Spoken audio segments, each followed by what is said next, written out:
So as we were wrapping up Origins, we finally got our hands on the new Wii U dev kits and started coming up with all kinds of crazy ideas. And the cool thing is that using the UBR engine is that we're able to, quickly turn around, create new levels, really actually experiment more than anything, as we're able to come up with lots of ideas, see what works, see what doesn't work. So we started doing that right away, like as we were wrapping up the project on Origins, and that's what you're seeing with Rayman Legends now. Yeah, last year's the story was the experience you had, and just the goofiness and funness. And look, it's Rayman. We're not gonna have this revolutionary deep story this year either. But the way we're structuring the game is a little bit different. What we want to do is tell a series of stories, have a series of adventures. So the first one you're seeing is sort of the medieval kind of castles, dragons, things like that.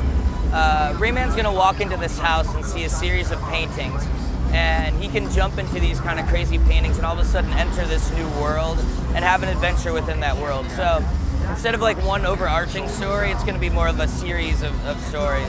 And so the only one we're talking about now is the medieval one. We're introducing a new playable character, Murphy. He's like the flying frog. He's our dedicated player for the Wii U gamepad. So he can go all over the place. He can interact with every living thing on the map.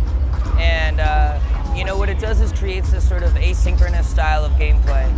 For example, in our boss battles, Murphy's playing a slingshot shooter while Rayman's platforming through a map. So that's kind of the cool thing about what we can do with the Wii U, is where each player's they're playing together, but they each kind of have their own experience and their own game within the game. Basically, all we're showing right now is the Wii U, and we'll have some Wii U exclusive features. I mean, there's just certain things that the gamepad allows us to do that you can't do in other consoles, but we're looking into all of our launch options right now, and we'll have more news this summer about our full launch plan.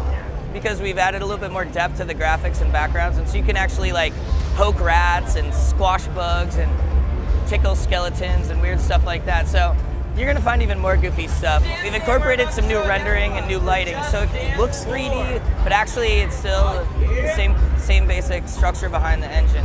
We've also been able to add 3D characters and 3D elements that are kind of coming and flying at you, so you'll see right away that it looks like there's more depth. It's the same engine, it's the same hand-drawn art, but we've just had more time with the engine, and we've been able to add more layers and do some new little twists with lighting and stuff. New animations, like, you'll see there's a lot of new things. At first glance, of course it reminds you of Origins, but as you see and look more, you can see how much deeper we've gone visually. We're just super excited for everybody to get their hands on it, so keep an eye out for Rayman Legends.